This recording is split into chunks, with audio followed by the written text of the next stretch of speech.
Okay, welcome to the February 23rd, 2022 meeting of the Parks and Recreation Commission. This is a teleconference meeting with commission members, city staff, and members of the public participating remotely. I'd like to introduce staff and commission members present.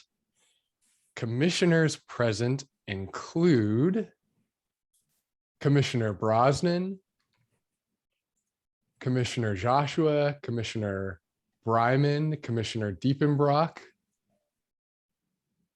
and Commissioner Thomas. Are there any commissioners that I did not call? No, Commissioner Baskin is not here, but everybody else is here. Okay, wonderful. Staff present includes Director Sean Reinhart, Assistant Director Nick Shegga,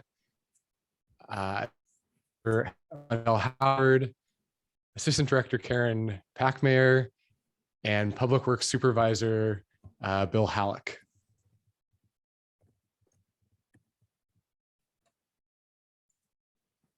Nick Shegga is also the staff liaison for the commission. Nick, will you please take a moment and provide instructions to the commission and members of the public in attendance on how the meeting will proceed?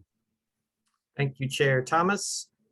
Commissioners are asked to please keep your cameras on and microphones off until recognized by the chair.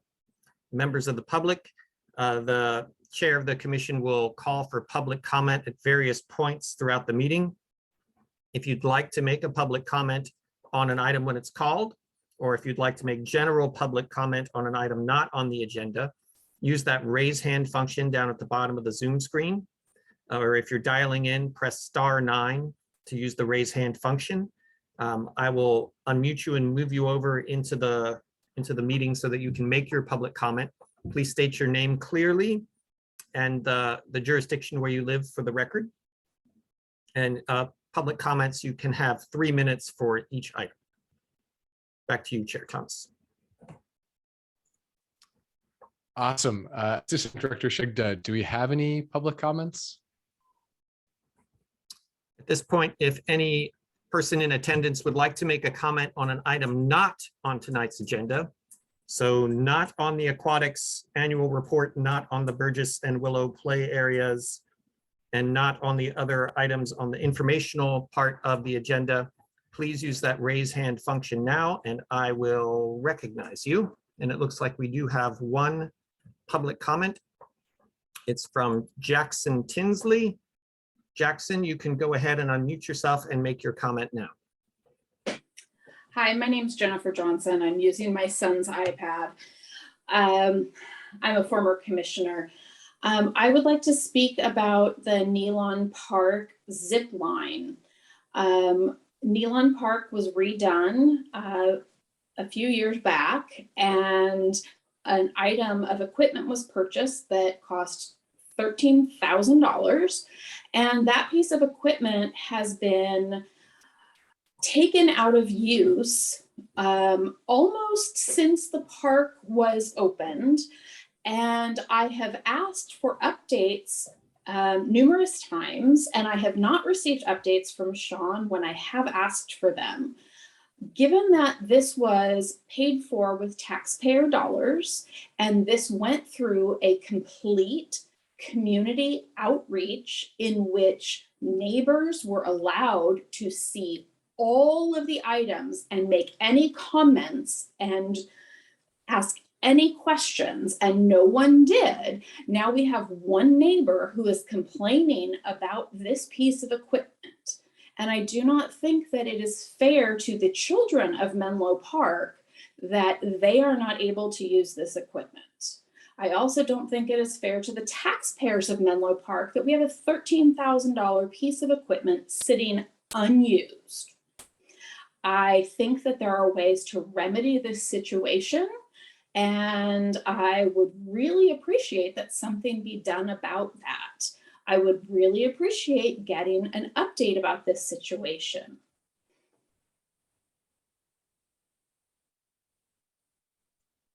Thank you very much. I'm sorry, Jennifer. Thank you. Thank you very much for your comment.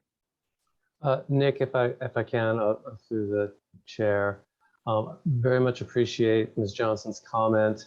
There is an update on this topic planned later in the agenda under department updates, item F1.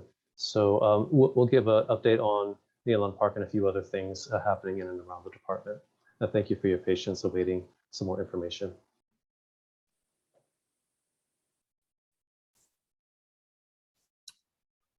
Are there any other public comments? I do not see any other comments. Okay, moving on to presentations. The first one is on Burgess Park Play Area and Willow Oak Park renovation updates. Interim Assistant Public Works Director Karen Packmeyer will introduce the item and our presenters. So Ms. Packmeyer, feel free to go ahead. Okay, thank you very much, Anne, for pronouncing my name correctly. That's impressive. I wanted to say thank you for having us here tonight.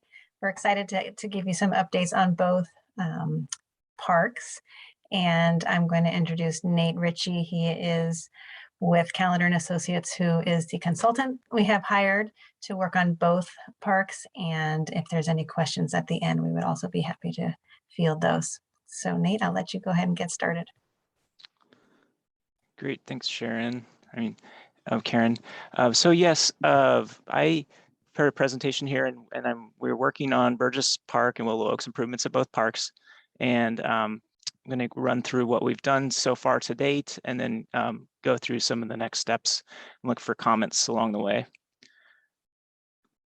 So just to give you an overview, so we're trying to combine efforts for both parks. So there was a public outreach, and that was some surveys that we did, and that was combined. And then we're looking at the design processes together just to get a little bit more efficiency.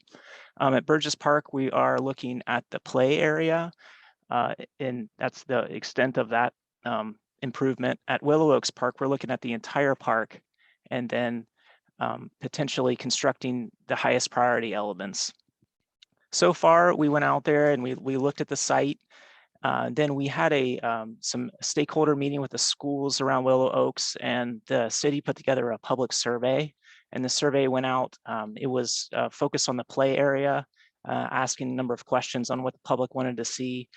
We also got a lot of feedback on the dog park and some of the open-ended questions. And so we took that information and went to put together some preliminary ideas with a couple options.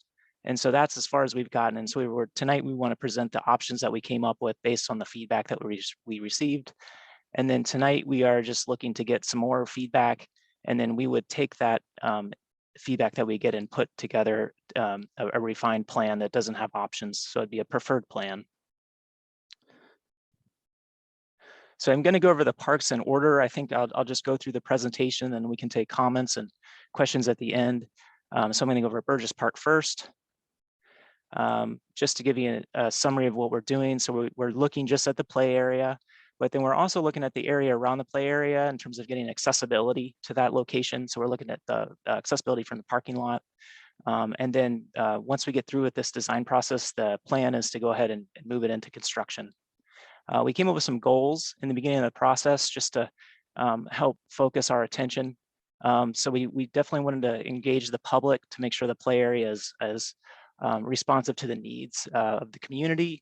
Wanted to come up with a design theme so that the playground becomes more of a destination, and you can identify that, what it is, and it's unique. We wanted to make sure we were incorporating some kind of inclusive elements in the play area, and then also getting access to the play area from the street, making sure that was fully accessible, and just making sure it's a really neat destination that people want to go to. So these are just some quick photos of the existing play area. So it's really defined by the oak trees. I mean, that's the signature there. So we want to make sure we're protecting those whenever we put in the new design. At the bottom photos, you can see kind of how the space is arranged. There's a lot of open space right now, and so I think that's partially because of the trees. So we are a little constrained on what we can do and how close we can get to those trees. So what we put in will probably be around the same footprint as what is out there right now. This slide gives you a little bit of a snapshot of what we went out to the public to ask. We asked some questions, and so there was an online survey, and that went out out to the public to ask for feedback, and there were some images presented with the questions. One of the most the first questions we asked is, what kind of theme do you want? And so we had some ideas. We said, you know, nature, historical, treehouse, and there were some different images to go along with those. And treehouse was definitely the most popular at Burgess, and that's probably because of the oak trees out there. So we can play off of that existing element. We also asked about different types of play equipment and what people wanted to see, and so we got some results there. And we took that information, and when we were coordinating with the play equipment manufacturer, we made sure we were, you know, putting in the things that people wanted to see. So then this is the plan that we came up with. This is the overall plan for the area that we're looking at. So you can see here, we're looking at the parking lot too, just trying to get accessible parking. So we'd be moving that closer to the play area. There's some upgrades that we need to do along the pathway to get to the play area because of cross slopes. But then most of the improvements would be within the play area. This slide also shows some of the theming elements that we're trying to incorporate. So treehouse was the most popular. So we're thinking that the fence around the play area will need to be replaced because it's too low for current safety standards. So we will be replacing the fence. So we thought, you know, this is an opportunity to enhance the theme that we're coming up with, and maybe have a sign out near the street, which is saying that, you know, here's the play area, the treehouse play area, and then putting some decoration on the fence to help play up the theme. Maybe having this concrete pavement at the entrance node, more like, kind of like a board pattern stamped into the concrete, just to play up on the theme even more. So I'm going to show you that we came up with two options on the actual play area itself, and they look similar in plan view. I'm going to show you some images of the actual equipment, and that's where it's different. But in both options here, this is the first option. We're entering from in the corner, and then there would be some rubber surfacing closer to the entrance, and that would help with accessibility. We have to be careful with the rubber that we put down that it doesn't get too close to the trees. So we wouldn't be wanting to put a rubber surface over the entire play area, just concentrate it in a certain portion, and then make sure we've got elements that are more of the accessible, inclusive elements on that rubber so that they're easy to be accessed. So we've got a top play structure in the top left, and then more of a youth structure for older kids. Beside that, in both concepts, there's some swings, which is a popular item, and then we've got lots of seating because we know that's popular at this park. This is option 2, which I'll show you some images in it. Will make a little bit more sense on what the differences are, but it's similar in terms of toddler structure, youth play structure, swings, and seating. Rubber in the corner would be kind of similar. So so in these concepts here, they're the composite structures that are all connected, but then there's these standalone elements that go along the sides. And so just to look at some of the standalone features, these are some of the images of what we have.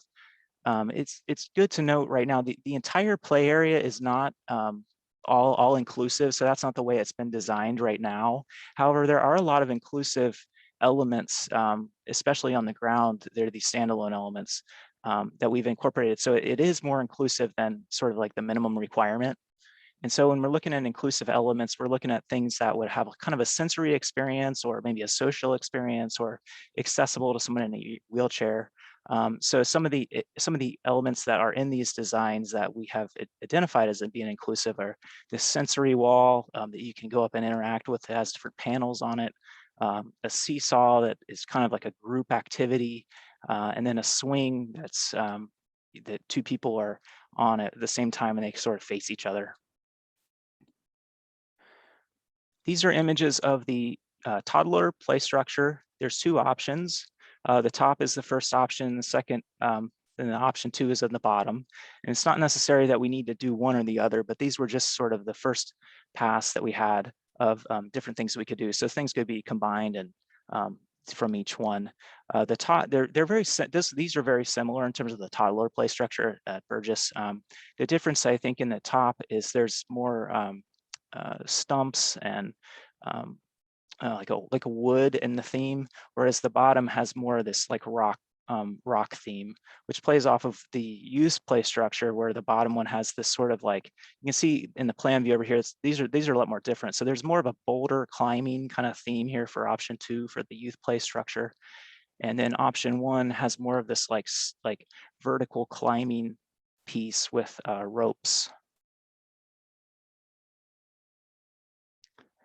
So just moving on to Willow Oaks Park here. So at Willow Oaks, we're looking at the entire park, and then we're going to focus on different areas and construct based on what funding is available. We will construct the most highest priority elements, and there's going to be a lot of opportunity to get good use out of this, but we just wanted to look at the entire park as a whole to kind of prioritize and find out, look at the whole picture rather than just little pieces.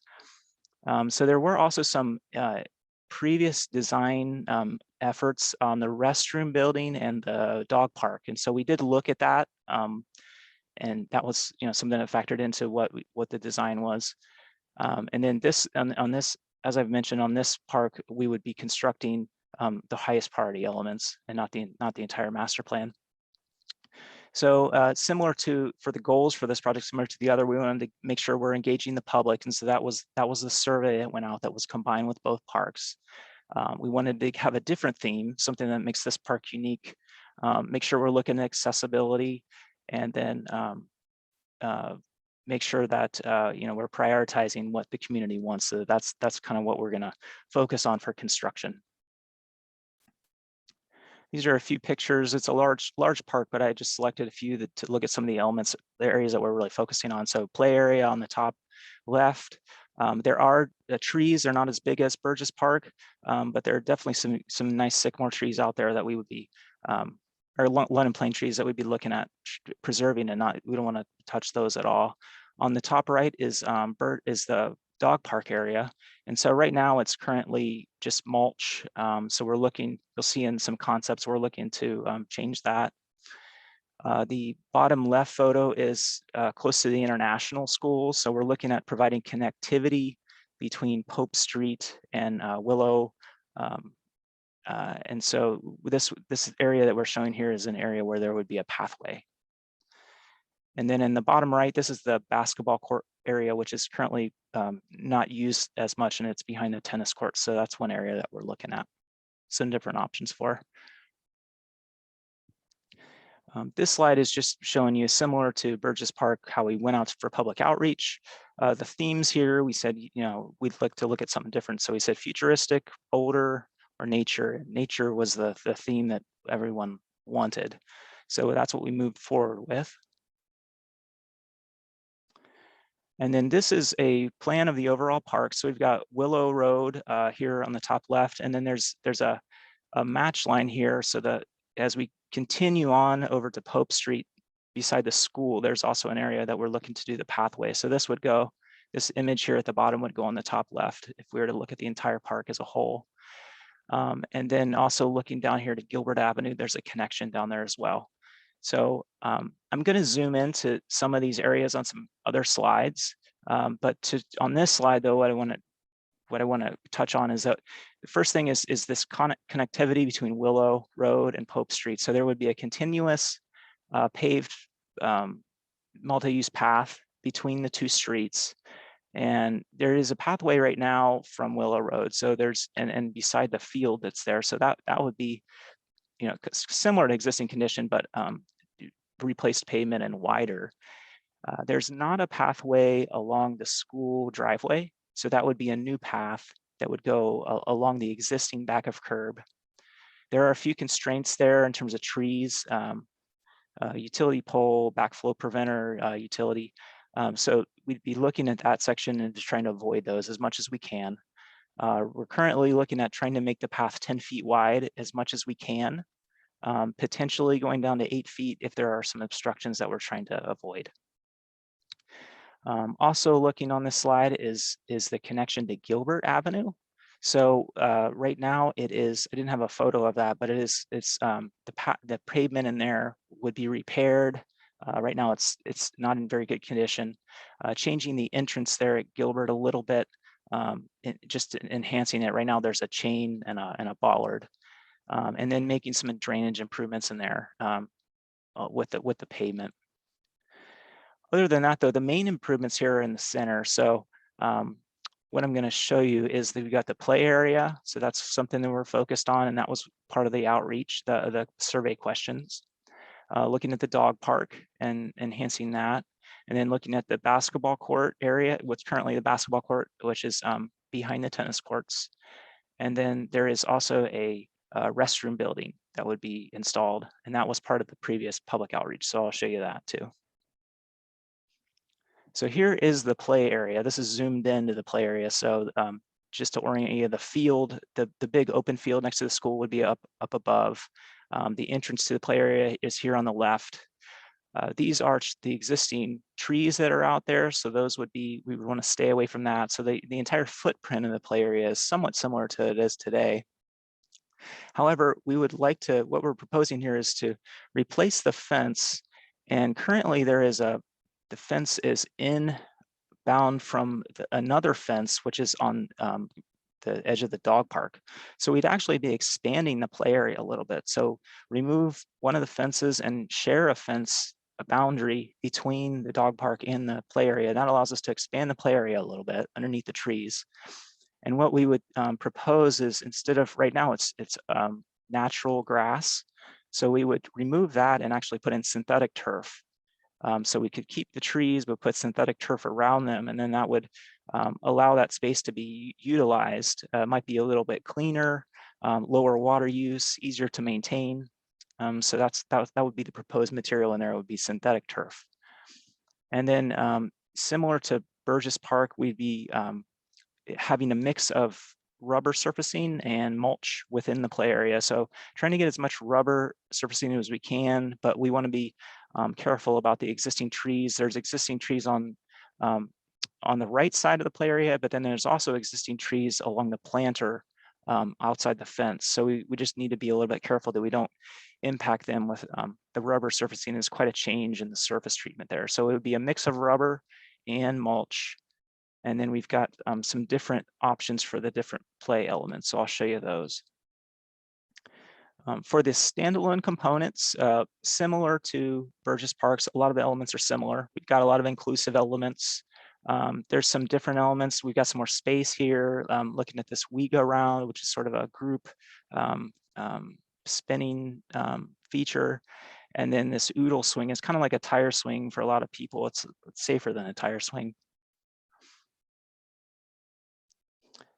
Looking at the different play structure options, there's a lot more difference here. So this is the youth, the toddler structure.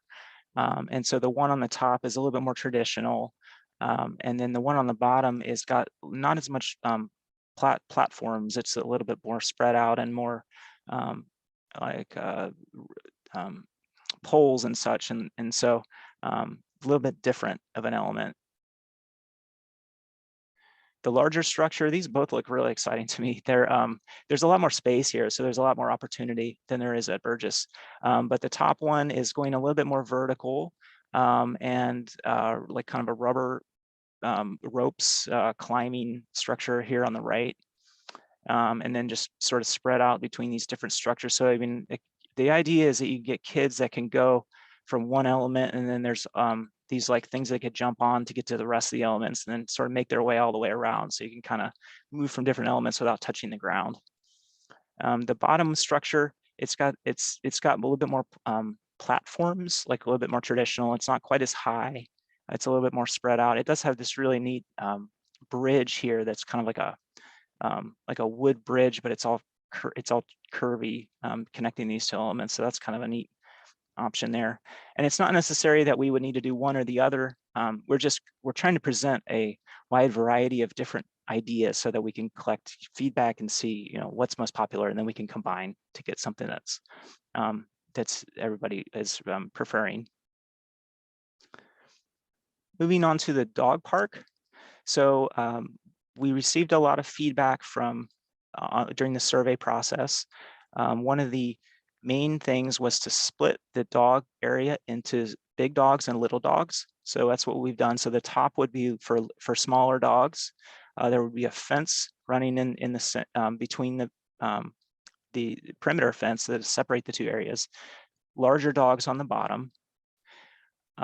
Then something with this different surface was desired, and so synthetic turf would be a lot cleaner, and so that's what we're showing here. So there's synthetic turf in the middle. These iconic like the dog bone and the tennis ball would just be striping in the turf. So this is just turf, and those would be sort of different colored turf to make a striping there. We've got different seating areas around the side. There's a middle area on both sides of the fence, which would have shade underneath. So there's a little bit more shade out there to sit under. We'd be adding pet drinking fountains. And then a couple of other items I'm showing here, which would be utilized in different areas of the park, would be these pavement nodes, and they would have like a cobble sort of texture to them, which is similar to the material on the sculpture along Willow Road. So we're trying to bring in that element, and then some kind of wayfinding signage. So we could potentially put some kind of signage on this fencing out here to say, you know, here's the dog park or here's the play area. So something to just help people get around the park.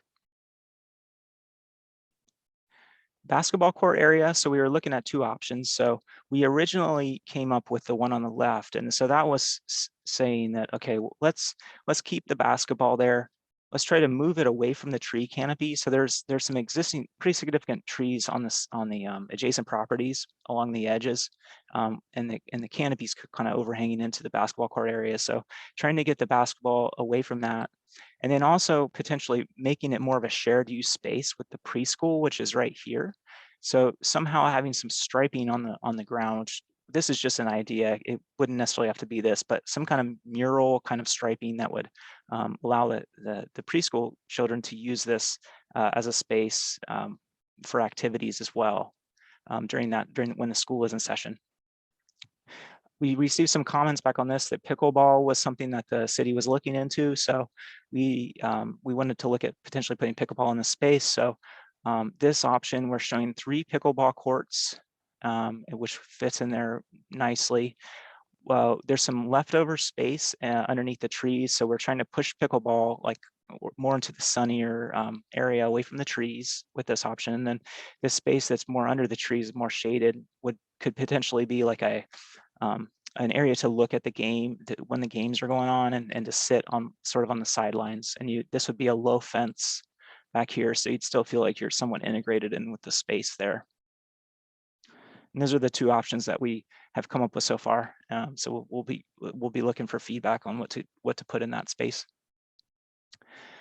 Last area I want to look at is the restroom building. So there's not much that's new here. Well, it may be new to you, but in 2017, because in 2017 is when the last outreach was done on this. So there's been talk about putting restroom at Willow Oaks since then. And so there was, at that time, there were a few different restroom designs that were being decided upon. And so this was the one that was preferred there, this option. There was another option that had a different style.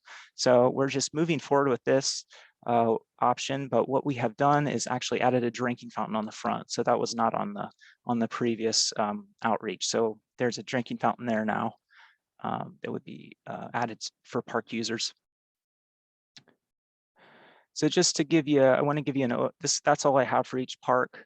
I wanted to give you an overall timeline of the whole process that we're looking at. So we started with public outreach, and that happened late last year. And then we took that information and put together the preliminary concepts that I've shown you tonight.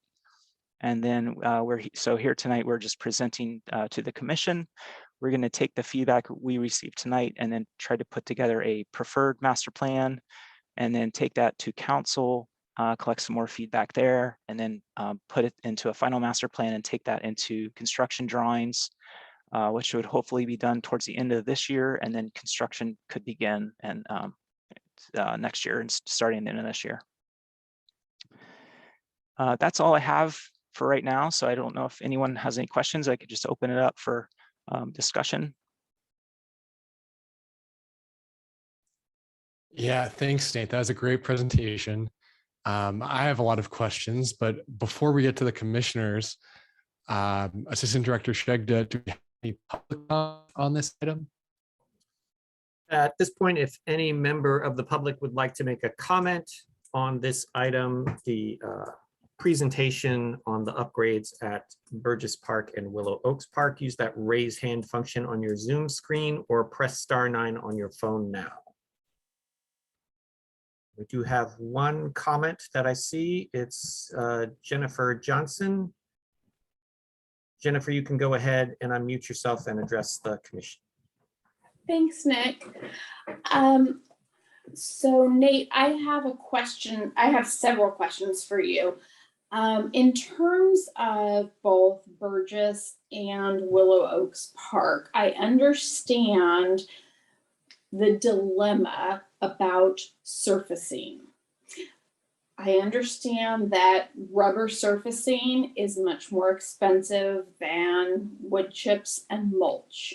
However, wood chips and mulch are not accessible surfaces for people who have any type of movement or mobility issues. So that is not just kids in wheelchairs, that is also seniors who are babysitting their grandchildren.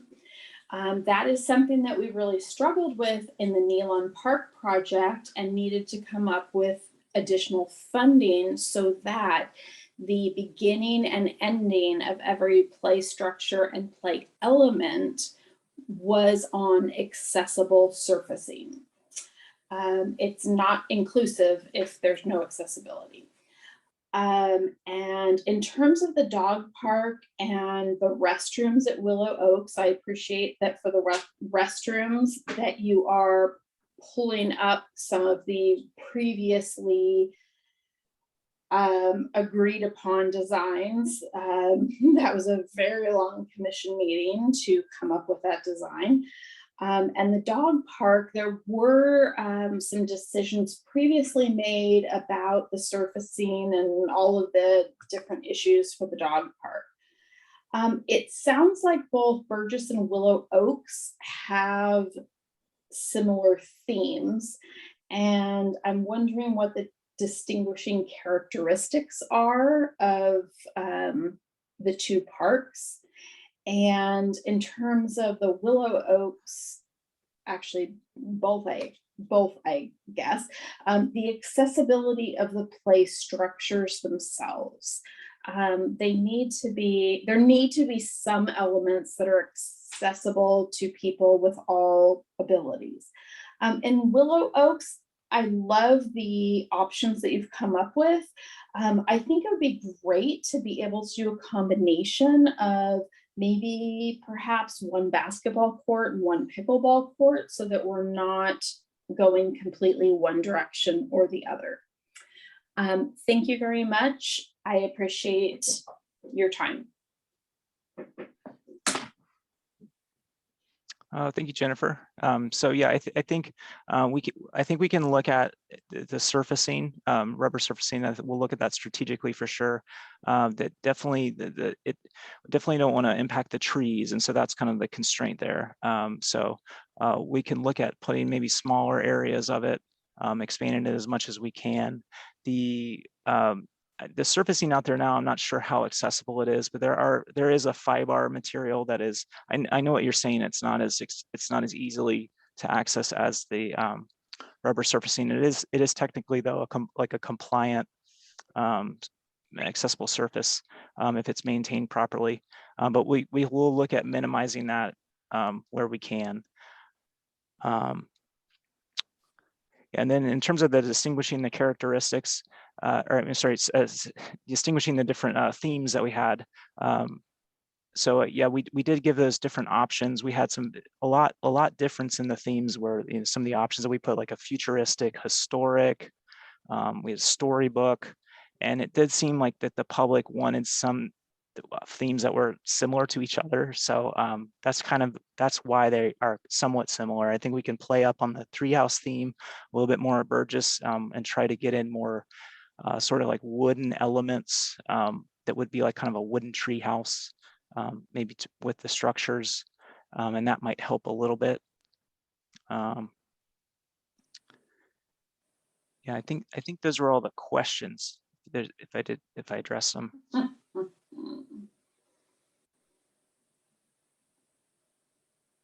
Awesome. Assistant Director Shegda, do we have any more public comment? If anyone else would like to make a public comment on this item, the design for the new play structure at Burgess Park and for upgrades at Willow Oaks Park, please use that raise hand function on your Zoom screen or press *9 now. I am seeing no more comments, Chair Thomas. Okay, awesome. To kick off the commission discussion, I'd love to share my thoughts. So I really appreciated how this presentation kind of proceeded with a lot of bird's eye views, because it helped me really understand, where we were and how kind of everything fit into the broader park. And some things I really like specifically, I love how we're thinking about pickleball, because I'm kind of curious, like if the basketball courts, get much use. And maybe if they're refurbished, maybe that would bring out some basketball players. So maybe there are some trade-offs there. But I love that we're at least considering pickleball, given how popular it was in our last meeting. I liked the big small dog separation. I think that's like a great idea. I love the pet fountain. That's really cool. I guess I don't have a pet currently, but seemed really functional. I like the multi-surface at the Willow Oaks Children's Park. If people kind of prefer playing on one surface over the other, I love how we have kind of all three, because I think you can kind of accommodate, everyone.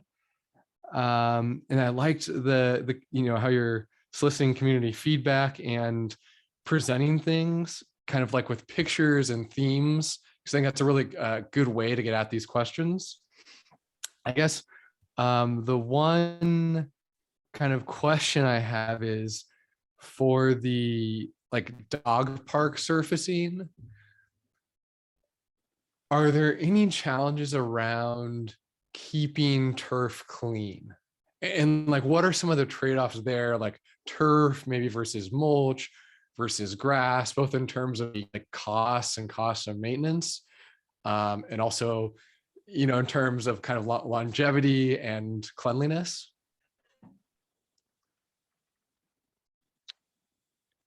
Yeah. So I would think that I don't know if Bill has any. Bill probably has more experience with this than I do. If you want to chime in, Bill, that'd be fantastic. Sure, Commissioner Thomas. So yeah, we had a lot of thought about that, and I'm obviously responsible for maintaining it, and I hear from the dog users all the time. So most dog parks in the regions are artificial turf. That's kept clean because all artificial turf has irrigation on it that washes it through, and generally that gets flushed through once a day at night when the dogs are off. Mulch is a very difficult problem, both by keeping it from turning to dirt and mud. And also we heard from all of the park users that the dog's paws get splinters on them. So mulch is kind of kept right out. We do spend close to $20,000 a year to keep that park mulch the way it is now. So obviously we'd be saving a lot of money without having mulch there. And the mulch spreads all over the place, and we're constantly trying to keep it up. Grass in the dog park is not maintainable.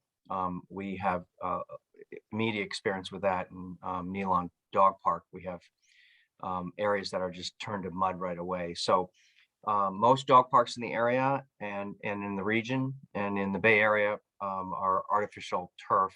And in terms of cleanliness, it's kept clean. I have 4 dogs, and I bring them to dog parks, and they're artificial turf. So I hope that answers enough of your questions.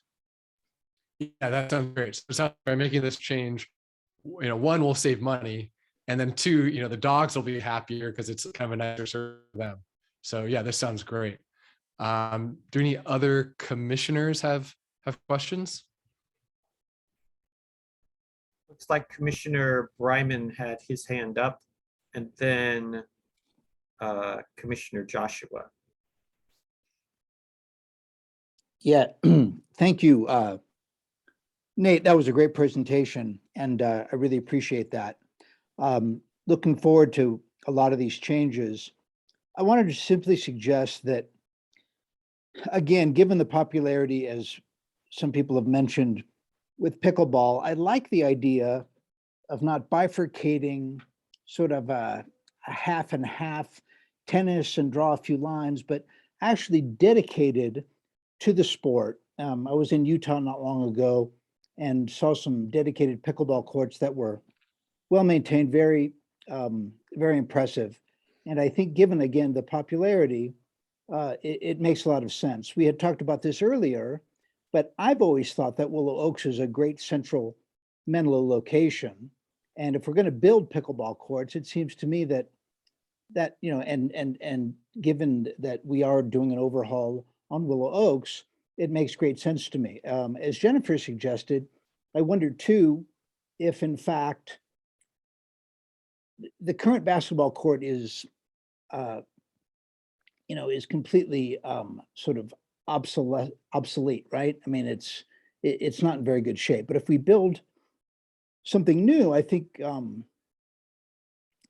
it seems to me that if it's one fewer pickleball court and maybe one half basketball court, we're kind of achieving both, and that would seem to me to be the best option.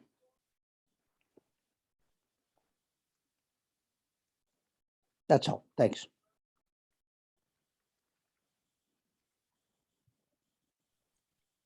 If I can, Commissioner Bryan, I can talk about use of the basketball court. We have very little use out there now. It's kind of isolated. And so even for most people getting out there and getting down the pathway and getting in there, we haven't had, even in the past when the surfacing was a little bit better, we try to maintain it. There just really isn't that much use down in there. So the pickleball seemed to be a better option. And we're always concerned about safety too. That area is kind of hidden and out of the way. We want to make it sure that it's safe so that it's not a draw for unsolicited activity.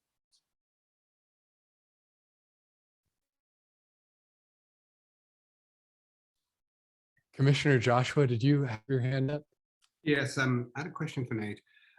You indicated that there were priorities and everything may not be done at the same time. Can you illuminate on where those priorities are now, or is that going to be a council decision? I think it's a situation. It's not quite decided yet. I think certainly the play area, restroom, dog park, those would definitely be highest priorities. I think that will be fleshed out as we get it a little bit more into the refining the design and looking at the costs and the funding that's available. And what drives these priorities? Is it a cost or usage?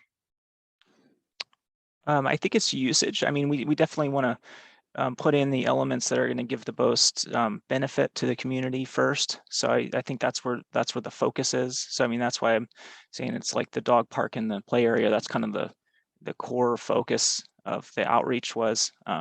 So I think that's what the first factor is. Mm-hmm. Okay, thank you.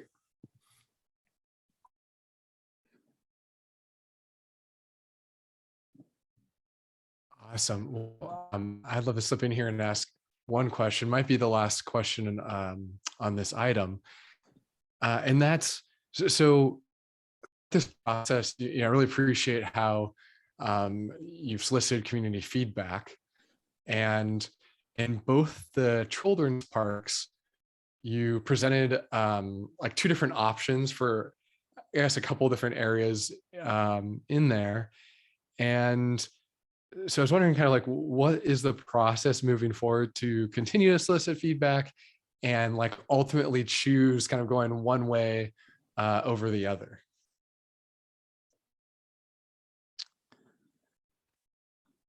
So far, we've gotten feedback just internally of city staff. So I mean, that's what we've gone through so far. I don't know if there is anything else planned. There's like this public out meeting, and then I'm not sure what else is planned at this point. Okay, awesome. And at some point, will you, I guess, like just take everything you know and choose one option or the other? For example, for like the two play structures, I think one was more vertical, one was a little more traditional. At some point, are you just going to have to choose? I think what we would do, yeah, so I think we get, at least right now, the process is to get some feedback internally at the city. I mean, we could look for options potentially to get other feedback. And then not necessarily one or the other, but looking at, I like this element of this one and, that element of the other one, and we could try to combine things. So it was a little bit more of, not necessarily one option or the other. It usually comes out that it's like a combination. And in the beginning, it's like, well, let's look at options so we can just look at more of what's possible, different things. And Nate, if I may, Nate, it might be helpful just to go back to that timeline that you had. Just quickly go back to that. Quite a bit of the sort of public input and narrowing it down. It kind of happened like up to this point. To kind of which themes and kind of some of those things.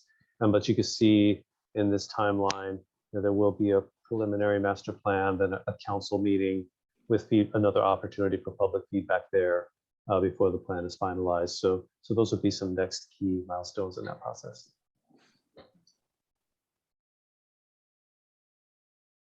Great. Well, Nate, thank you again for a wonderful presentation. And I think now we can move to item D2. And I believe Director Reinhardt will take over. Thanks, everyone. Thank you. So joining me with this, sorry, I'm doing two things at once here. I should just get my presentation ready to go and then talk.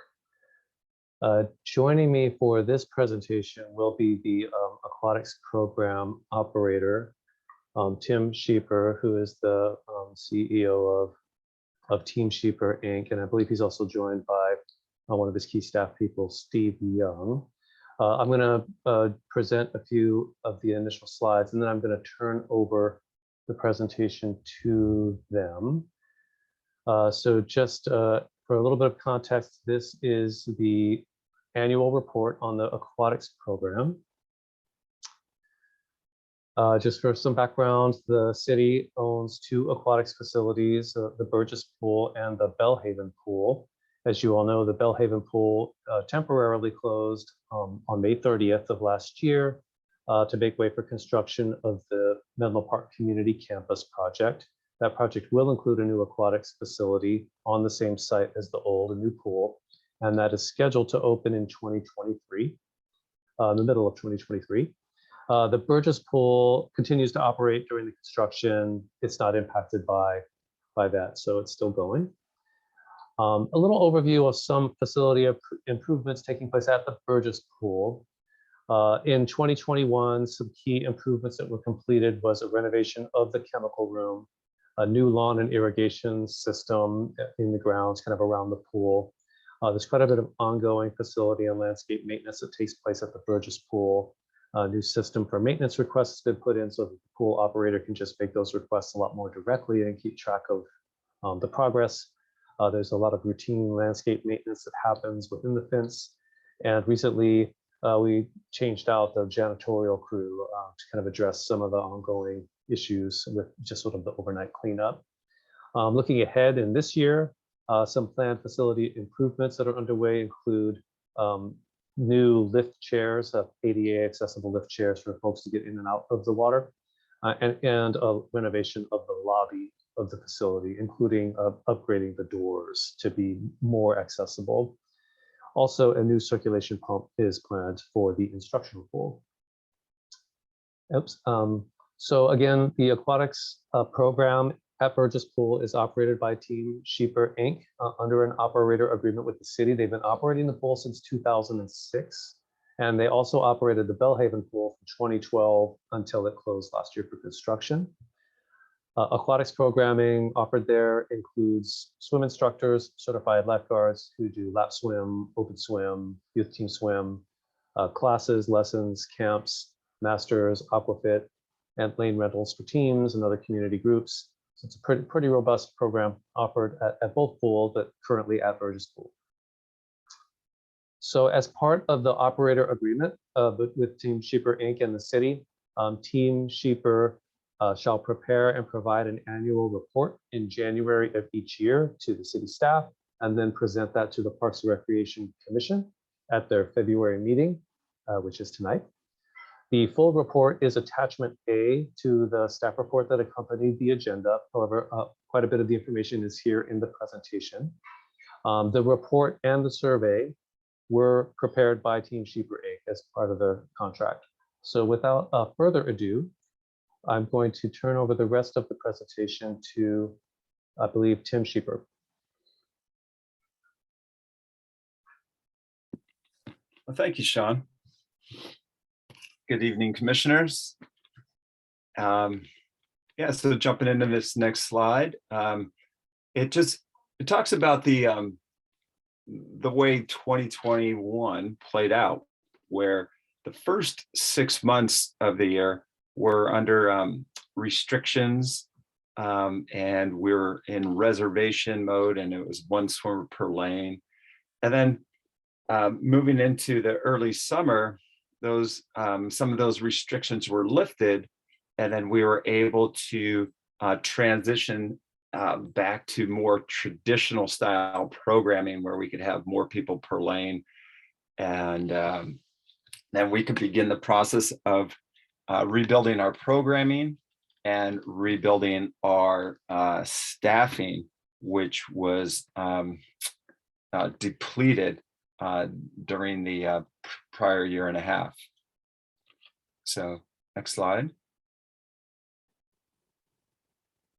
So looking forward into 2022, based off of 21, our objectives as a operator are to retain the current staff that we have.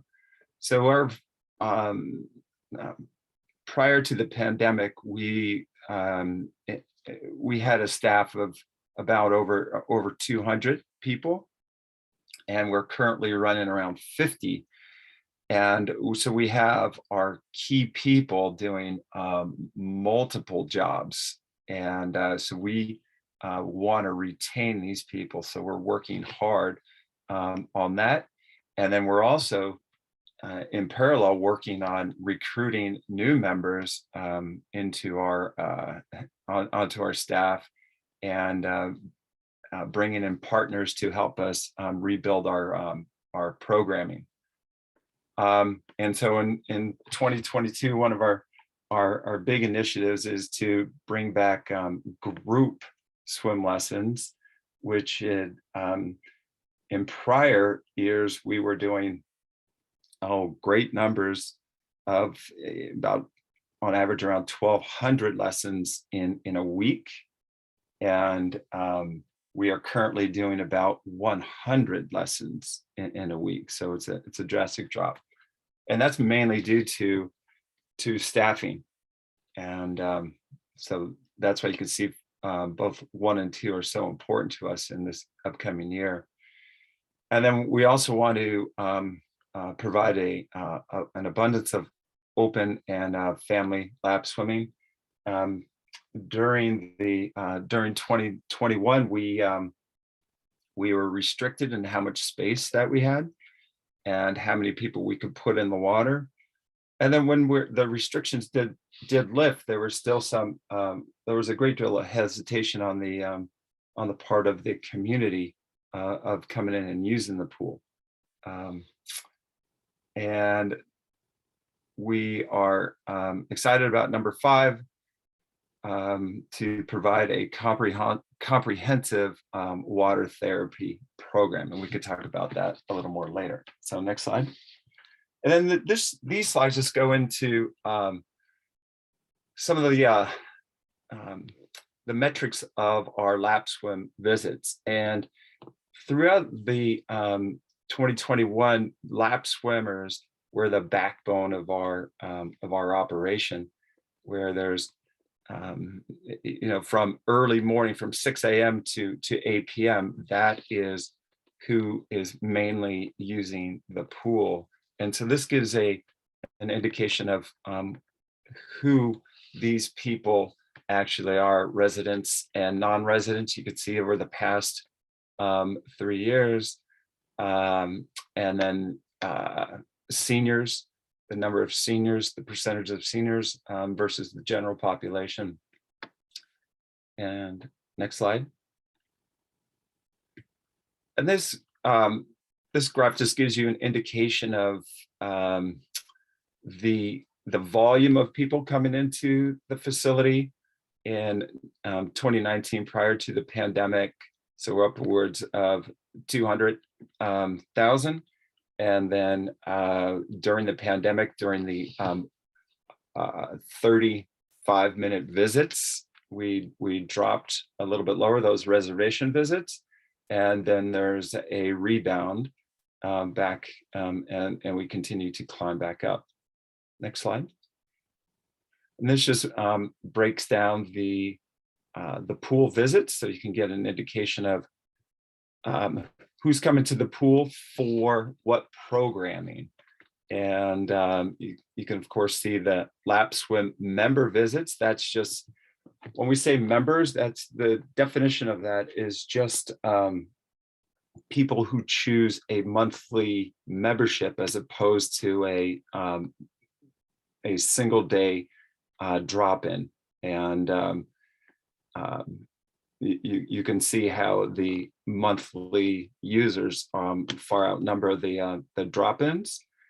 You could see how our open swim drop-ins drastically declined from 20,000 down to 7, and that was because of our space available, and our big drop in our swim lessons, like I mentioned and outlined. Next slide. And this just goes over our Belhaven pool, and the 2021 was that 8,000 was only through half of the year. We closed at the end of May, and this kind of depicts where those swimmers were coming in, but there was a large influx of lap swimmers during the pandemic. There was a Bay Area surge for swimmers trying to find water, and so Belhaven was like a hidden gem for a lot of people who didn't know about it, not only in our surrounding areas but in Menlo Park. And so that was it was a wonderful thing, and people really sad that it ended up closing. And then you could see we didn't offer any swim lessons or many open swim either. Next slide. And then this goes in, this table shows the number of hours that we have in our programming. And it's hard to know what these numbers mean if there's not a comparison with other pools in the region. But what I'd like to point out is like the number of hours that we offer our community swimmers for lap swim, and this far outnumbers what any pool in the Peninsula, North Bay are able to provide.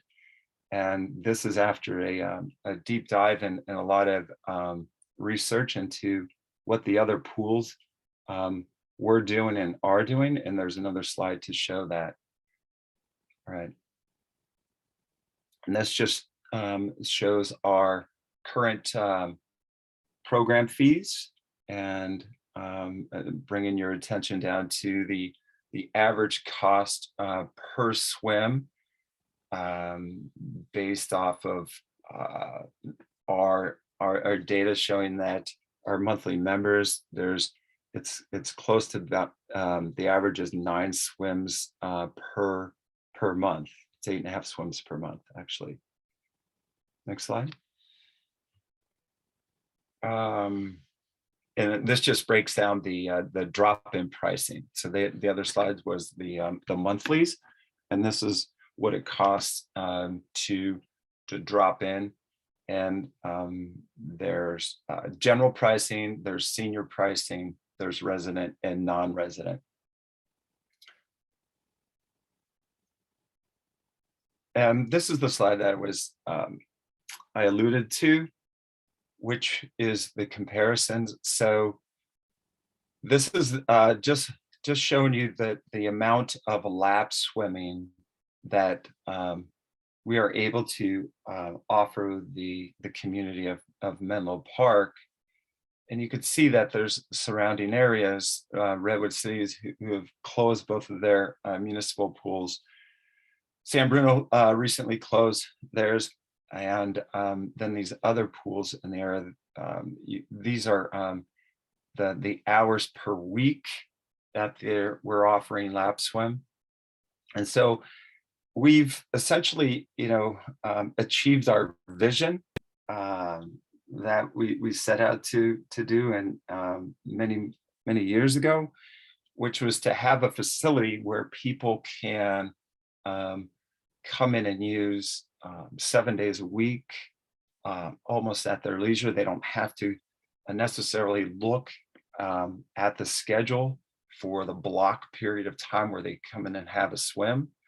They can always come in and get into the pool. However, if they do look at the schedule, they could see when there's other programming and when there'd be a competition for space, or when there's not a lot of other programming, and they could just get into the pool. And then the slide adjacent to it shows the space that is available. There's some pools that are rather small, only 6 lanes, and the Burlingame and Santa Clara and Sunnyvale pools are 50-meter pools. But the combination of our performance pool and our instructional pools, what we call them, it's such a great mixture of different temperatures of water and being able to open the pools to different segments of the population. So it's a very wonderful setup, and we're really glad that the Belhaven facility is going to be following that same model. Next slide. And then this one just shows the comparison of pricing, and we used lap swimming because there's a lot of different things we can compare. But we pulled out lap swimming, and based on those 8.5 swims per month, it shows that the pricing in Menlo Park is right in the middle of the market for municipal pools. And some municipal pools are actually still under restrict, or they're just still continue with the reservation process. And so we're happy to report that we have evolved past that point. And this was a welcomed. This was just wonderful for our staff to see the respondents of our survey, and their satisfaction level, not only with our lifeguards, but with the cleanliness of the pool, the water itself, the customer service, and pretty much our whole team that is takes pride in the operation. So next slide. And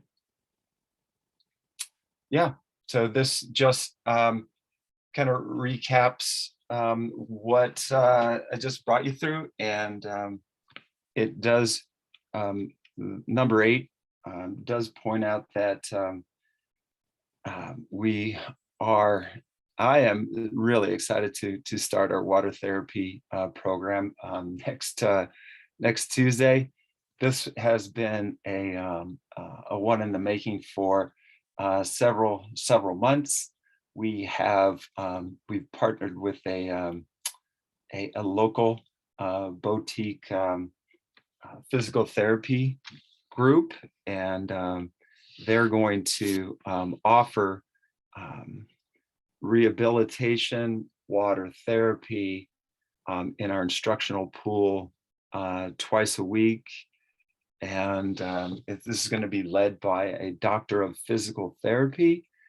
And it's just such a, it's kind of breaking new ground. There is not a match in the Bay Area. We couldn't even find anything in the market to compare it to. And Revolutions in Fitness is the group, and they're very excited to come in and offer this service to the Menlo Park community. And so I think it's a great timing, because as Sean mentioned in the earlier slides, that we have new ADA chairs that are being installed on the pool deck and updated from the outdated 2006 models that we have. And we're going to have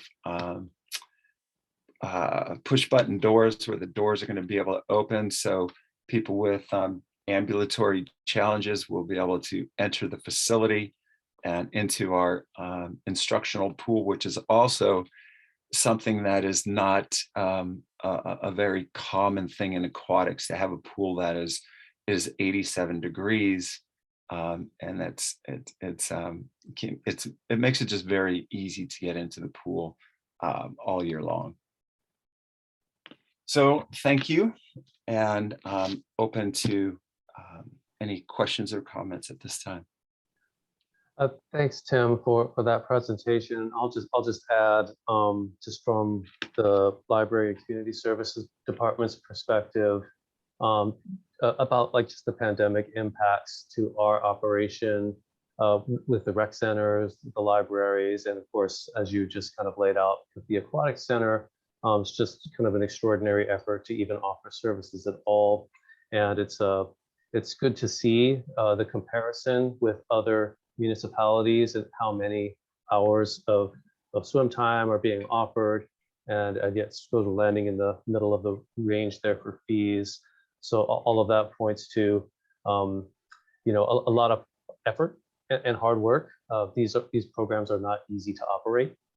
So I just want to kind of add that note that as we on the city side and working in partnership with Team Sheeper here to try to navigate through the pandemic and offer services, we're really grateful that we were kind of able to continue to provide access to the community. Certainly was a challenging period, but again, limited access and whatnot. I'm feeling hopeful about 2022 that this is the year that we finally emerge from a lot of that impact, but still a ways to go. And with that, I'll stop and turn it back over to the chair. Thank you. Thank you, Sean. Yeah, thank you, Sean. I'll echo that sentiment. As another great presentation, loved all the data. I guess before we get to it on the commission, Assistant Director Shegda, do we have any public comment? At this point, if anyone would like to make a public comment on the presentation of the annual aquatics report, use that raise hand function at the bottom of your Zoom screen now, or if you're dialing in, press *9. And I see one public comment from Jennifer Johnson. Jennifer, you can go ahead and unmute yourself. Thanks, Nick. Thanks, Tim. That was a great presentation as always.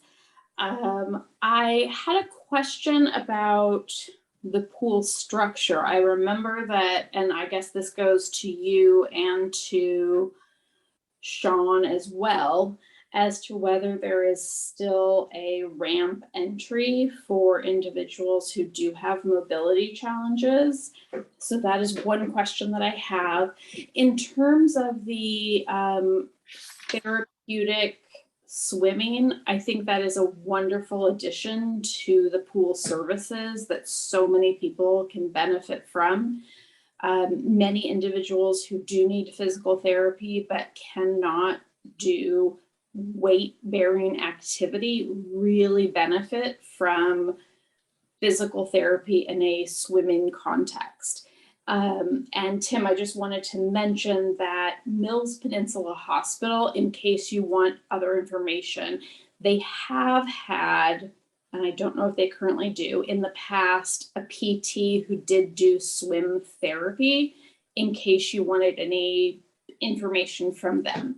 And they charged at physical therapy rates per hour. And that is all. I'm super excited to see the Belhaven pool come up, and your numbers are amazing considering all of the challenges that you've had in the past couple of years. And I hope that you continue the great services that you've been providing to the Menlo Park community all of these years. Wow, thank you. Thanks for that call. And to address the first part of your question on the ramp, into the instructional pool at Burgess, there's a chairlift, and then there's the second way for entry is stairs. There's 4 stairs with railings and the ability to get into the pool those 2 ways. And then looking forward to the Belhaven pool, that's going to have a wheelchair ramp access, and that has been designed in, and so that's going to be also a wonderful thing. And as far as the Mills therapy, aquatic therapy with PT, that program has since been shuttered, so it's no longer available.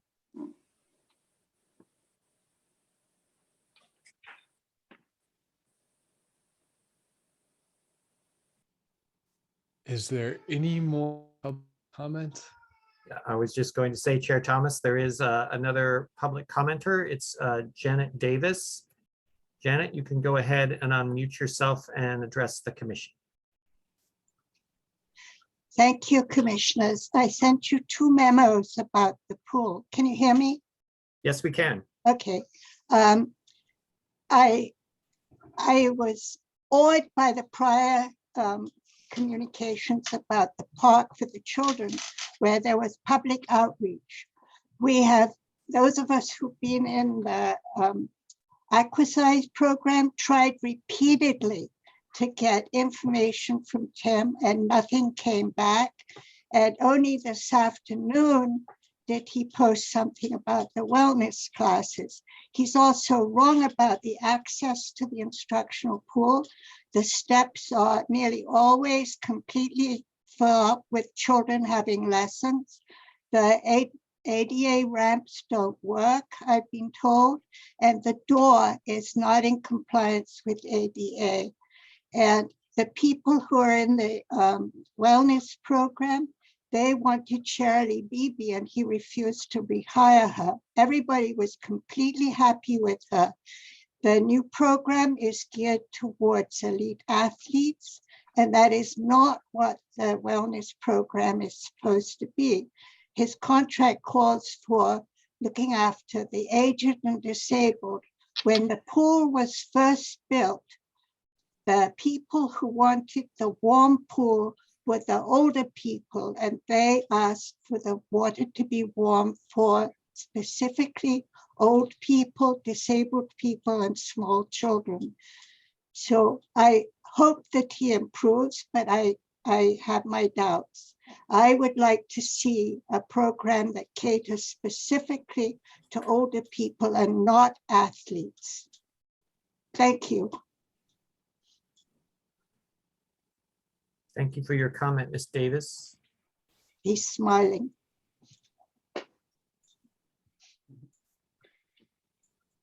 I am smiling. As far as the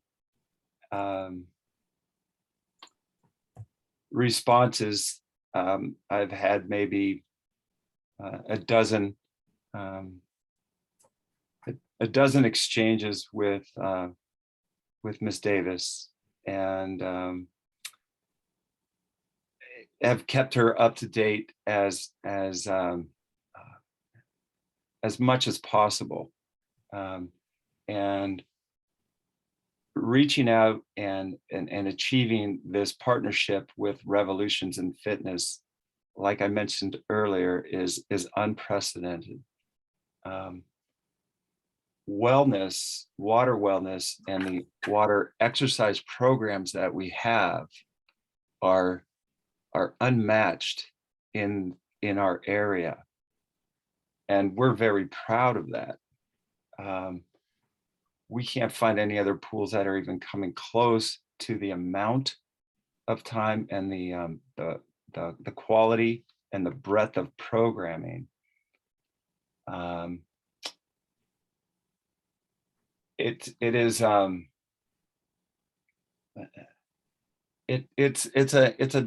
tough call to take, and the work that has been done on behalf of anybody who needs aquatic therapy, whether they are young, middle-aged, or in advanced years. This program is open to everybody. It does not cater to elite athletes whatsoever. In fact, after the comments were written and sent to City Council, I did have to reach out to Revolutions in Fitness and assure them that Menlo Park is a good place to partner with. It is a good pool to be in, and just stick with it. And there are going to be many people in the community who are going to love and adore this program and benefit greatly from this. So I think that's all I need to or want to say on this. Thank you for that, Tim. Thank you, Ms. Davis, for your comments. They certainly have been received.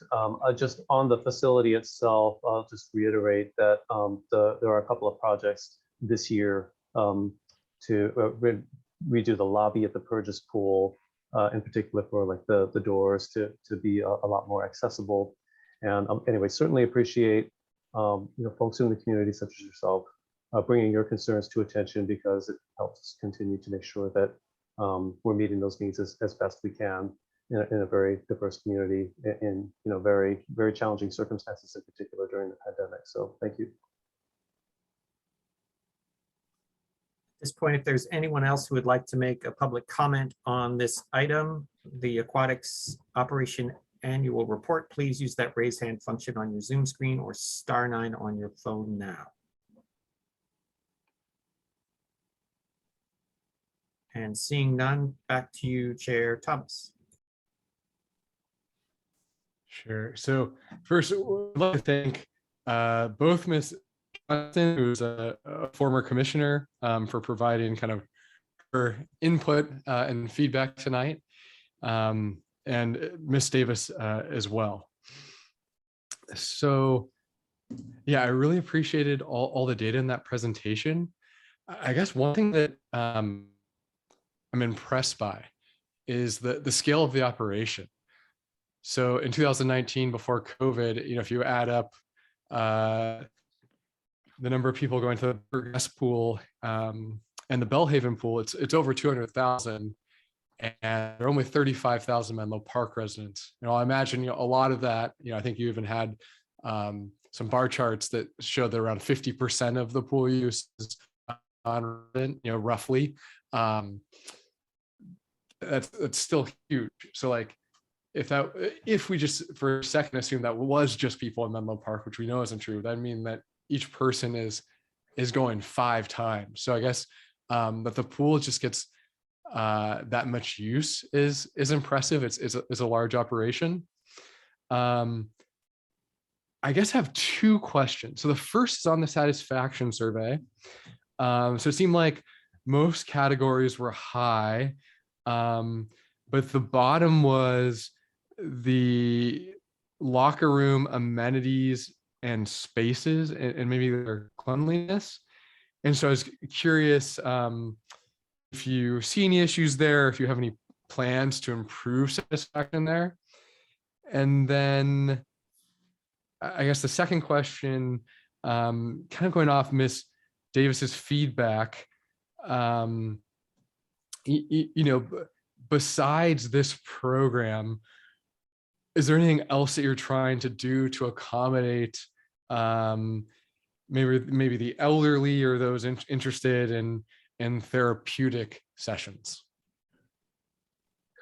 Chair Thomas, I can field the first comment, I think, about the survey responses that rated locker room cleanliness, amenities, and space, and not really as highly as the other stuff. I'll put back on the screen just for reference.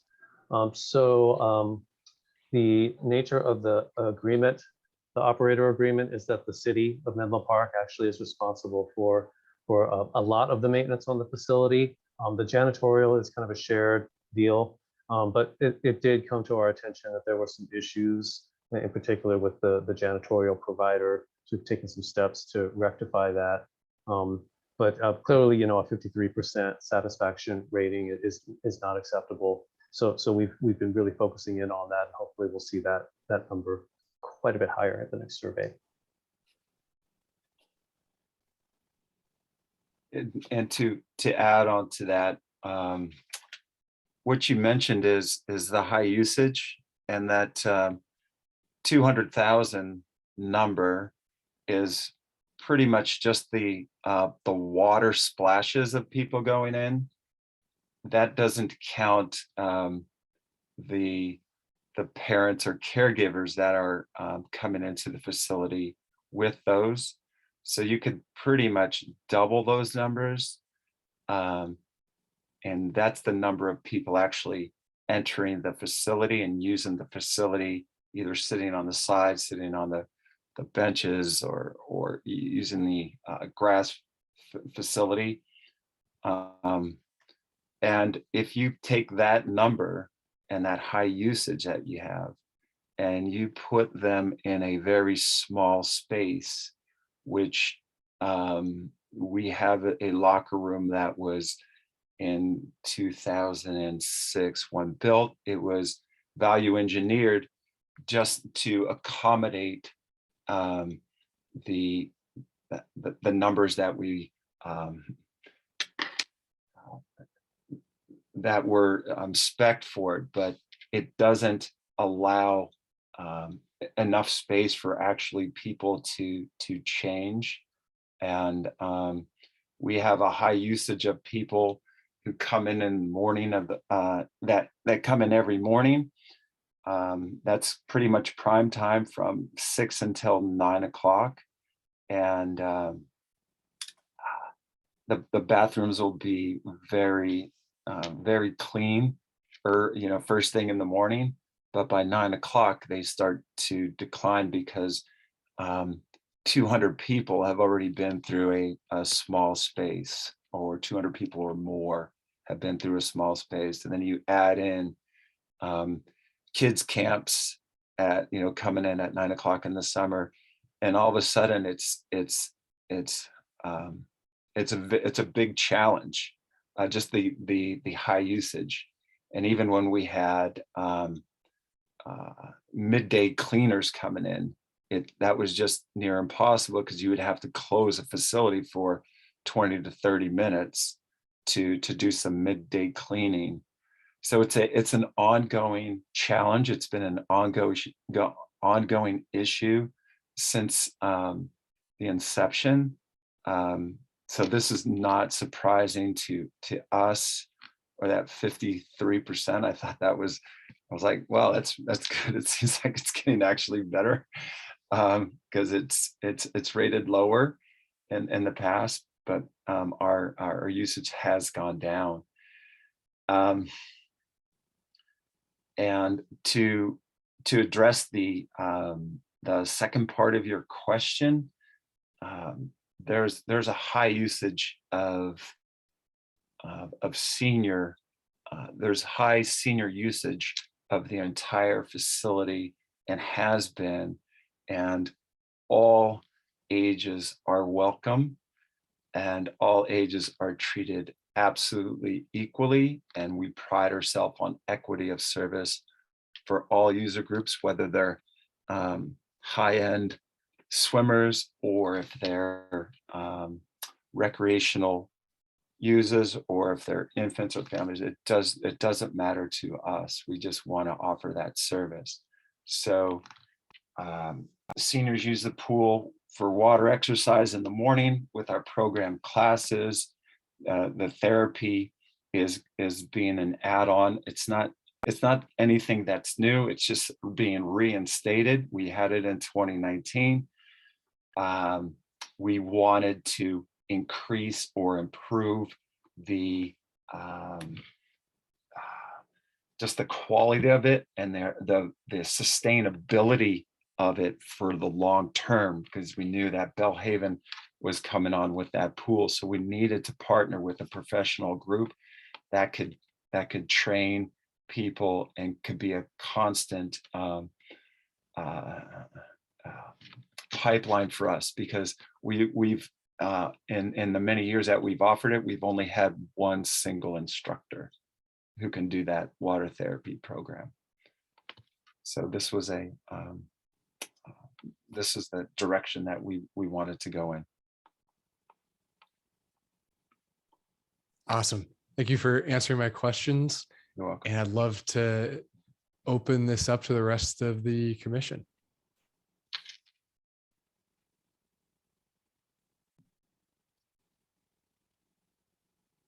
Maybe in the meantime, while we wait for some hands to be raised, another question I had is around retention, because it seems like that is number one priority moving forward. And so I'm kind of curious, what are your strategies there to make sure the people you have, feel appreciated and can really be a good foundation moving forward? Yes, so retention is huge to us, and there's two main things for us is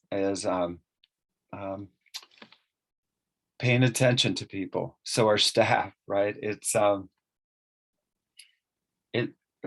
we have this theme. It's the Ohana, or the family theme, and so we bring our staff together, and most of the staff that we have now, the 50, have been around a long time. So I've been working with my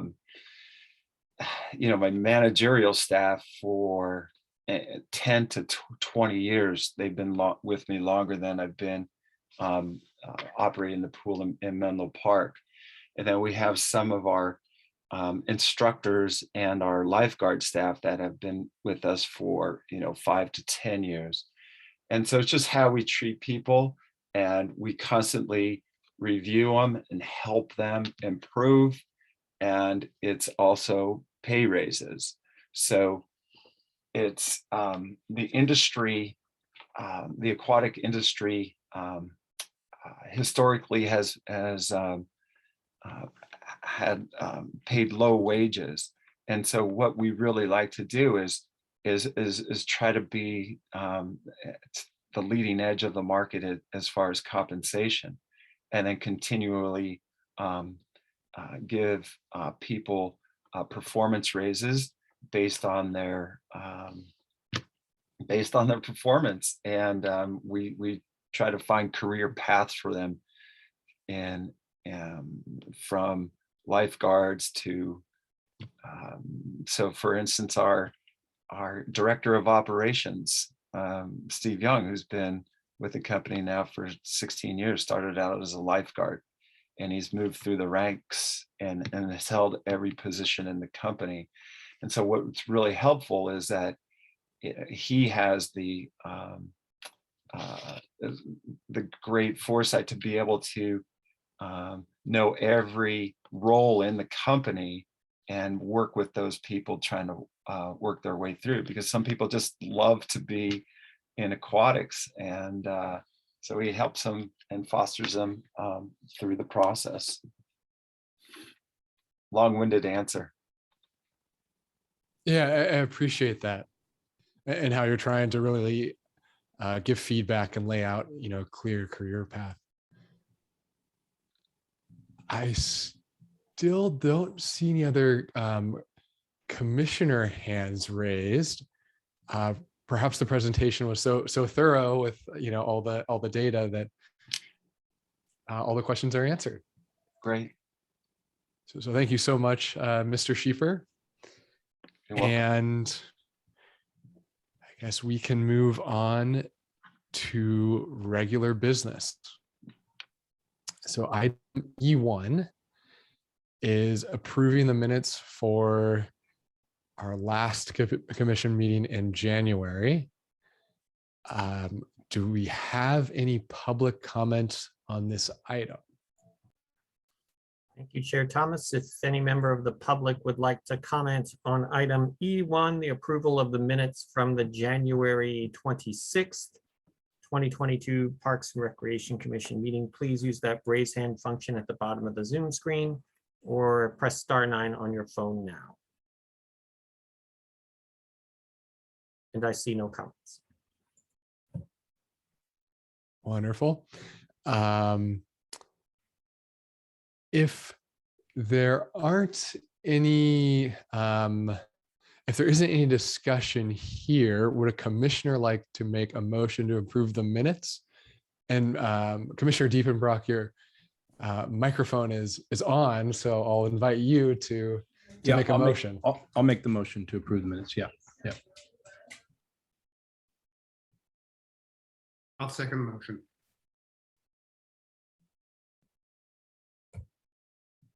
Thank you, commissioners. The motion to approve the minutes was made by Commissioner Diepenbrock and seconded by Commissioner Joshua. I go ahead and do a roll call vote of all the commissioners.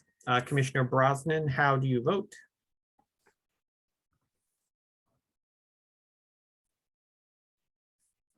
Sorry, fussing with the mute again. Yes, I vote affirmative. And Chair Thomas, how do you vote? Yes. Commissioner Joshua, how do you vote? Yes. And Commissioner Diepenbrock, how do you vote? Yes. And the motion passes unanimously. Great, we can move on to informational items. Informational items are transmitted to the Parks and Recreation Commission in staff's effort to provide an update on matters of importance to the commission. Informational items are not action items. However, a commissioner, city staff member, or a member of the public may request to make a comment or ask a question on any of the informational items. Our first one is department updates. So library and community services staff will take it from here. Thank you, Chair Thomas. Just a couple of updates. So one, I did circling back on Nelon Park and the zip line feature, which was planned to be one of the updates.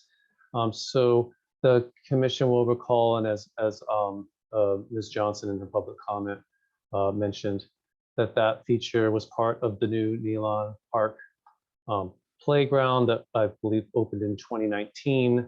The pandemic kind of shut it down shortly thereafter, I think within a year of it opening. And then it was reopened.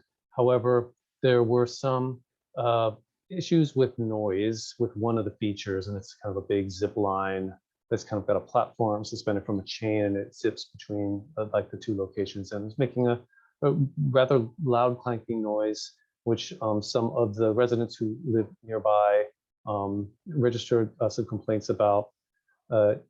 it's my understanding that the Public Works Department contacted the manufacturer of the play equipment, took some efforts to modify it to reduce the noise. Was not particularly successful. And so at that time, in particular, because of some of the overnight use that was happening of that feature with the clanking noise, at all hours of the night, during the pandemic and the shutdown in particular, the equipment was kind of kept locked pending a resolution of this sort of issue. Now, I'll just say that I agree with Ms. Johnson's assessment that a piece of equipment like that is intended to be accessible for members of the community, in particular, for all abilities. That's why it's there. And so a solution needs to be reached that puts it back into service, resolves it somehow with a similar feature that doesn't make noise, but keeping it locked up indefinitely is just not a viable alternative. So the update is going to provide one of the big challenges that we were having during the pandemic was the economic downturn and resulting budget cuts that led to pretty substantial layoffs of city staff on the maintenance side, certainly on the library and community services side, and just really limited our ability to be out in the field, doing what might ordinarily be kind of routine sort of activities in parks for situations such as this, where there's like unauthorized overnight use of a play feature that, ideally it can just be, kind of secured overnight. So just to prevent that kind of activity. Certainly the police can be called to respond and whatnot, but there's limited effectiveness of that if folks get out there and make some noise, and by the time the police arrive, they're already gone and people have already been awakened. So we have had some level of economic recovery, which we're much relieved about.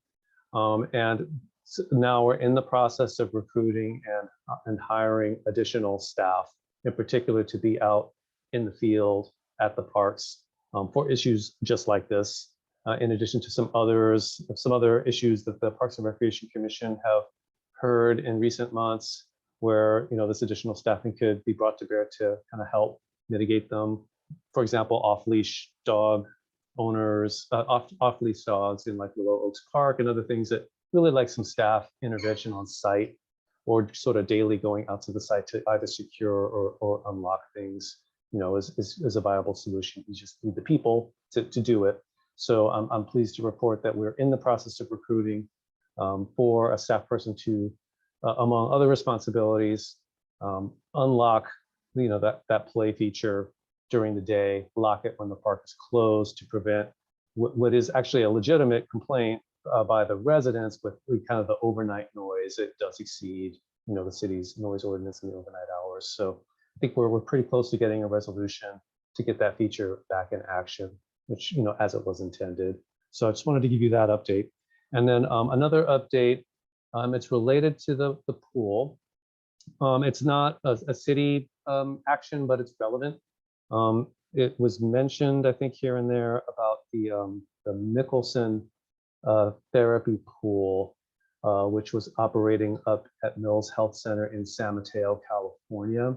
I just wanted to report to the commission that last night, the San Mateo County Board of Supervisors passed a resolution calling on Sutter Health, which owns and operates what was the Mickelson pool, to reopen that arthritis and rehabilitation center therapy pool for community use with the hours that it had before the pandemic. So, it's a non-binding resolution, but the County Board of Supervisors is kind of focused in and asked Sutter Health to reopen that pool. And in part of the sort of statements in that resolution, which I can actually share here on the screen, just to kind of point out that sort of a regional issue that has sort of maybe impacted people's expectations about Menlo Park's program. So here's the resolution. Again, they adopted it unanimously last night.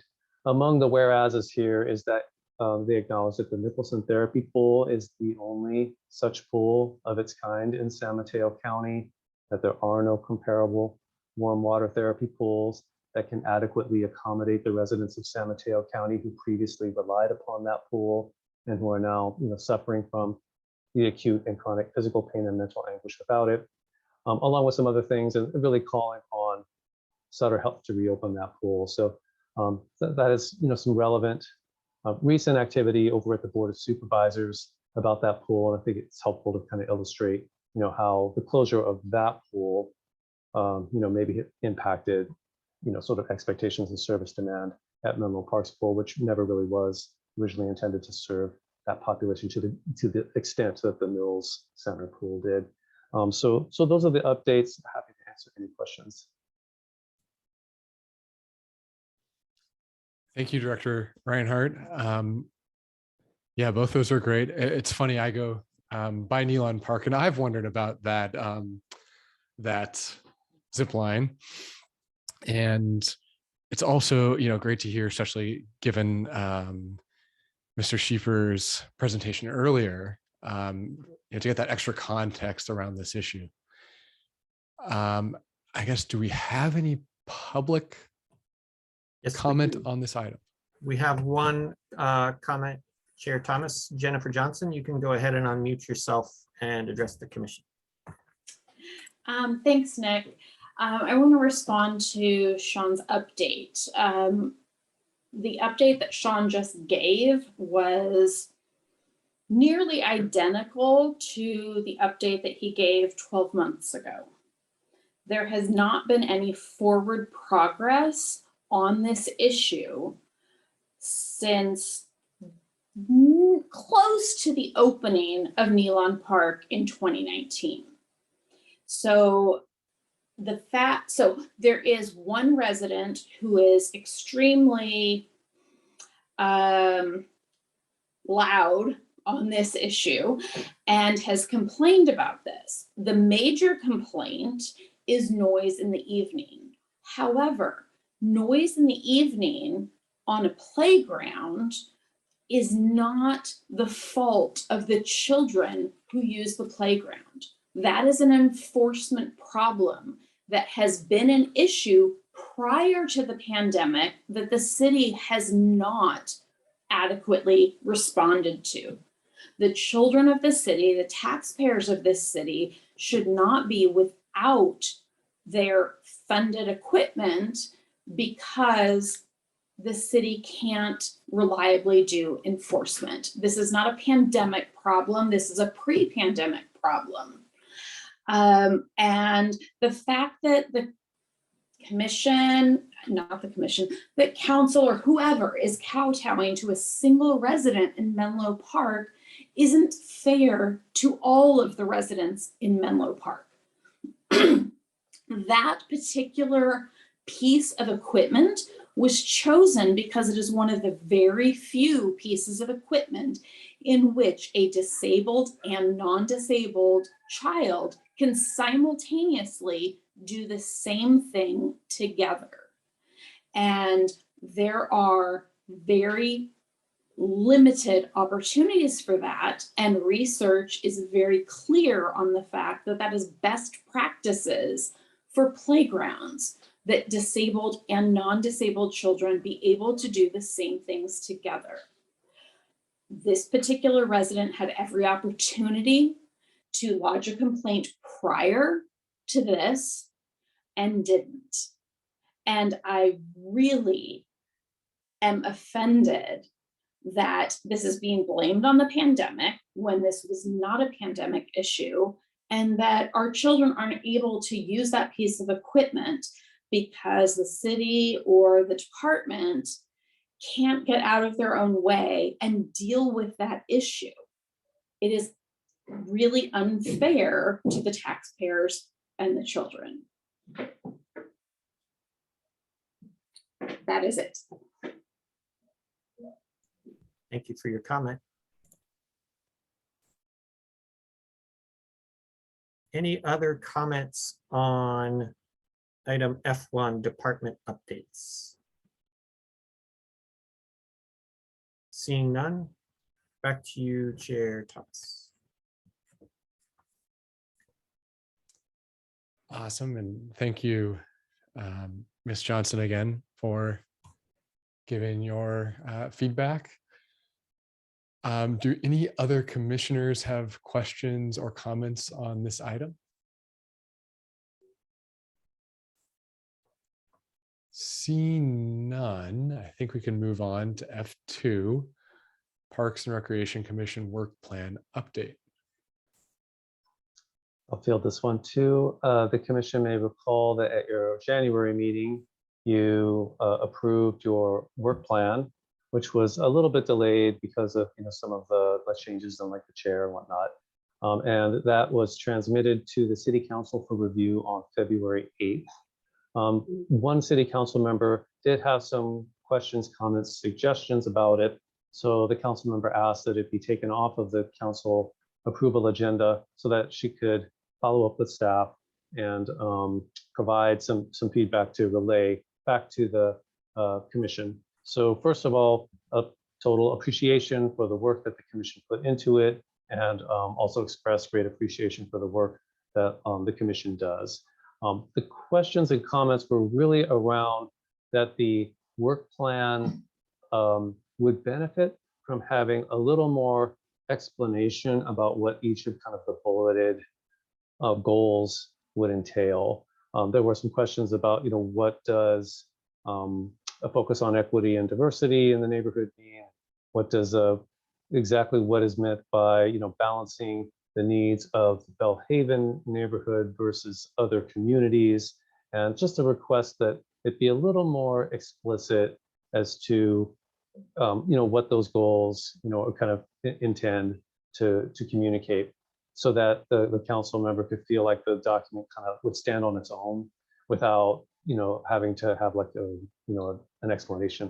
So what I'd like to suggest that the commission do is, I believe that there's a subcommittee of the commission that worked on the work plan, and if it suits the commission and the chair, maybe reconvene that subcommittee to make some tweaks to the work plan, basically just adding some of those explanations for the commission to review again at the March meeting, and then transmit it back to the city council.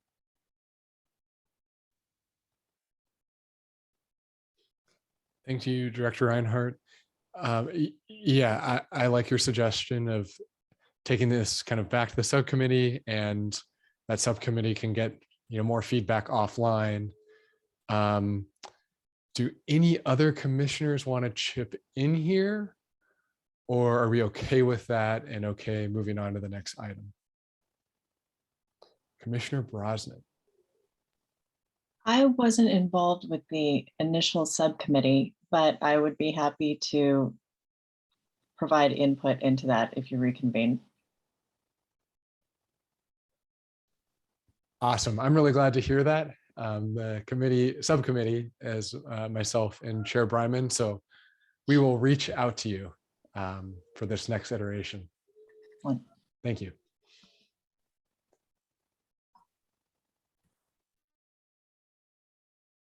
So seeing no other comments, we can move to item F3, a tentative agenda calendar.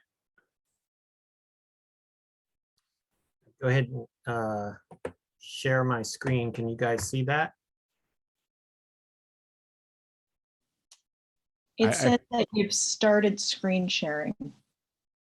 Yeah, my Zoom is sort of giving me a little bit of a problem here. Hang on a second.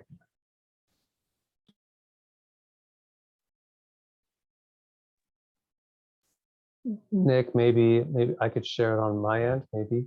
Yeah, go ahead, Sean. I think I just froze my Zoom. So if you can share your screen, please go ahead. Can everyone see that? No, so it's. My apologies. I've brought the meeting grinding to a halt. You can hear me okay though, right? We can hear you. Great. Okay. So coming up in March, we have the MPCC discussion of some of the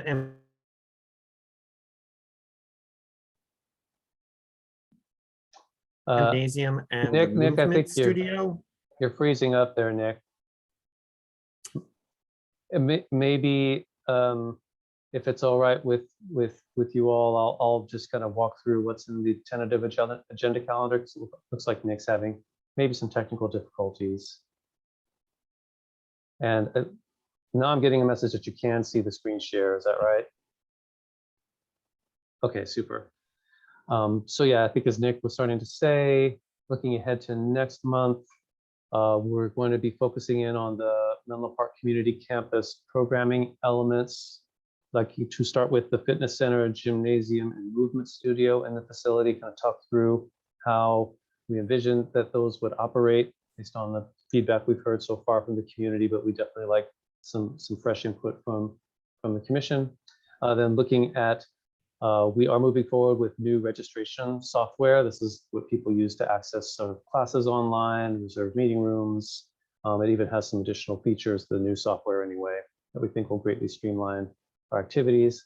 I think I heard that revisiting the commission work plan could come back in March, so we may want to add that to your March agenda.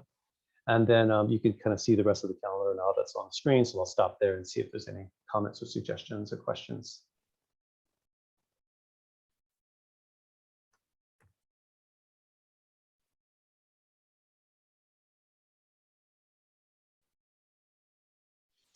Seeing no comments, we can probably move on. Oh, sorry. Do we have any public comment on this item?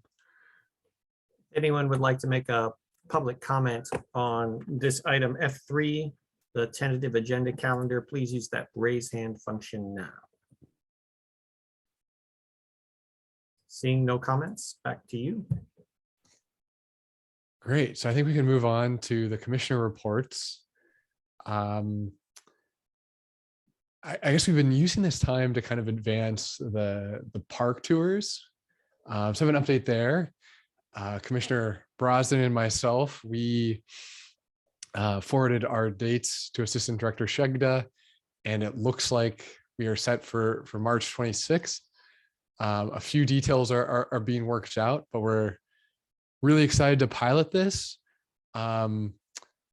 There was also some feedback from the city staff on how to maybe scope this a little more clearly, so that there's a clear sense of what each of these trips will look like and is trying to accomplish, and kind of the interaction with the public. So hopefully I'll be able to get that out soon.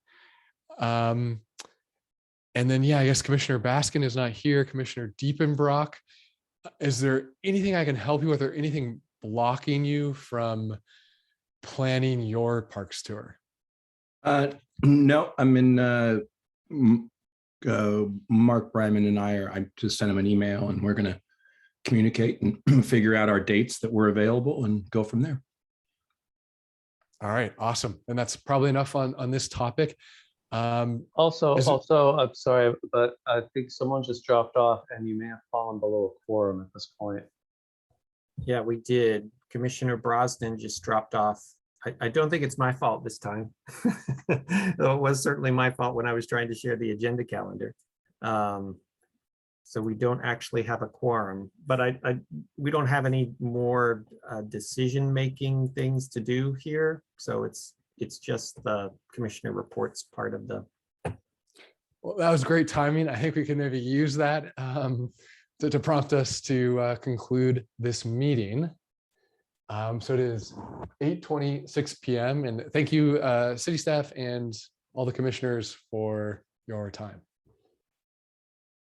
Thank you. Thanks very much, everyone. Have a great evening. Thanks. You too. You too.